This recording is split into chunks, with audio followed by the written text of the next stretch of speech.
नमस्कार जय Jagannath welcome to our mini blog. तो आज हूँ षष्ठी माँ पूजा। तो से सब प्रिपेरेसन सरी भोग बढ़ा सरी माने आम भात डाली भजा तापर कखार फुल पिठा एमती बहुत सारा जिनस होता। ठाकुराणी पाखे एक्चुअली आमिष भोग पूजा हुए तो से सब आमिष बनाई घाट तर फेवरेट माछ माने एगुड़ा सब बनाई। तो एम सब धरिकी चलने पोखरी कूल को पोखरी कूल एक्चुअली आम पूजा हुए सब माने समस्ते साईर सब एकाठी हमें आ पोखरी कूल को लेकिन पूजा करती। देखो सब केमती कौन सब पूजा होची।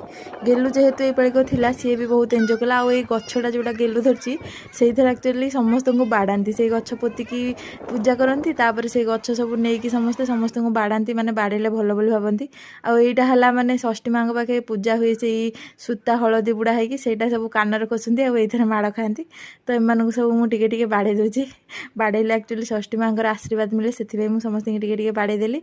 तापर एमती होमर सब पूजा पूजी सरला।